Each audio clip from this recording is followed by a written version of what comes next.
Guys, so this is part 2 of my collection video. You can see him just running away there. This is actually my strawberry dart frog terrarium.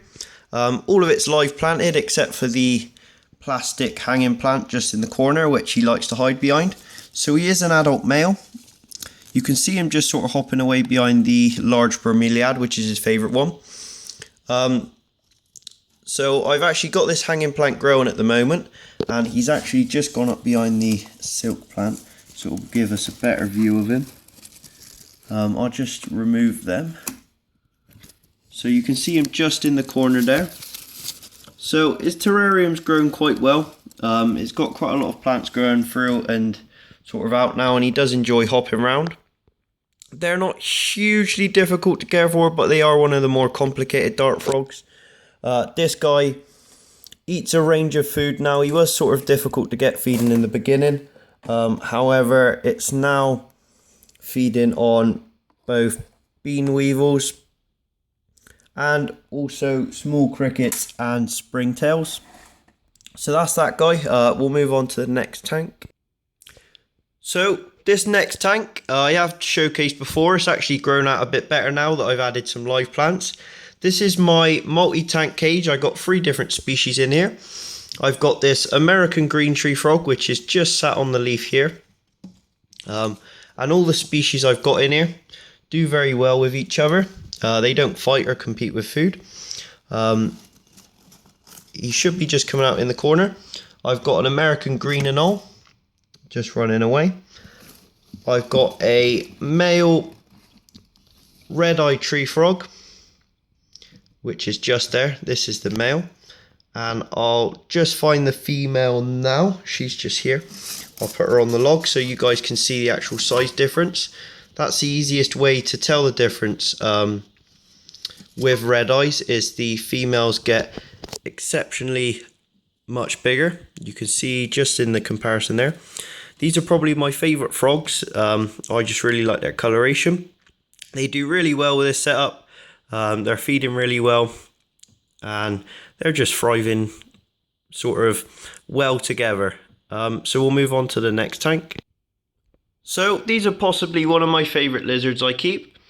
This is my female, I believe. Well, I know it's a female, Cuban night anole, and what I believe to be a younger male night anole.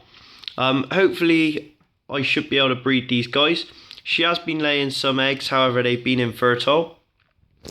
I do really like them. They're very strange, to be fair, for Cuban night anoles, as they are actually quite docile and don't bite.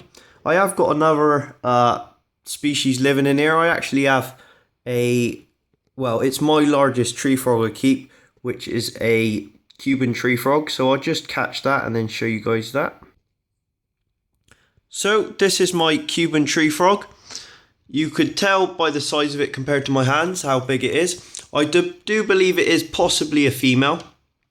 Now, Cuban tree frogs are possibly one of the largest tree frog species.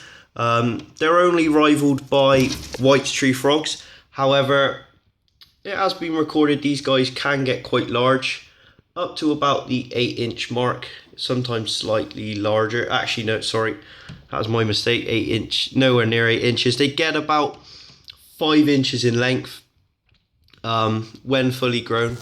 So they are quite a large tree frog species. I believe it to be female because of this size. Males do get slightly smaller. So that's these guys' tank, and I'll move on to the first reptile I ever had and sort of what kick-started the whole collection.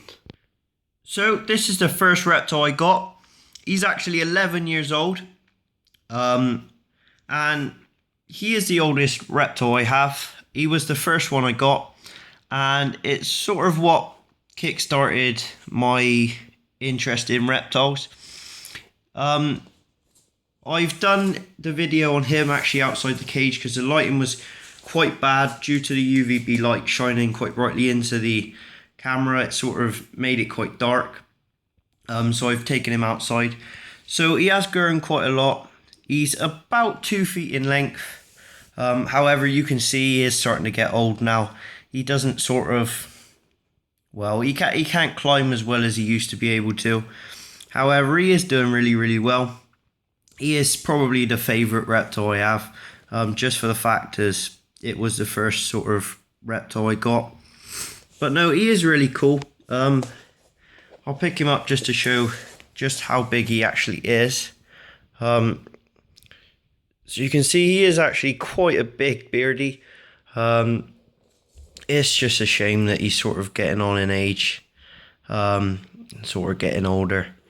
But we'll move on to the final reptiles in the collection.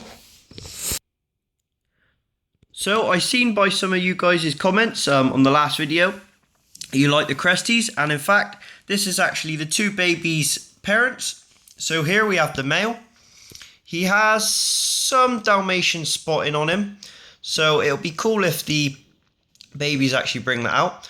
I've put them on some cork bark so you can actually see the colours.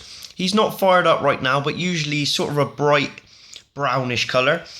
And then here's the actual female. She's not fired up either. She gets much yellower than this. And well, as you can see by the actual colour of the cork bark, she's still pretty yellow anyway. So that's these guys. It's pretty easy to sex crested geckos. You'll probably be able to figure it out yourself when I show you them. So I'll show you the female. That's a female. And you'll probably be able to see quite easily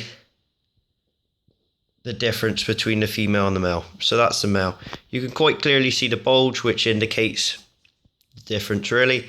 Probably one of the easiest reptiles to tell and one of the easiest reptiles to keep. So I hope you guys enjoyed seeing my collection video.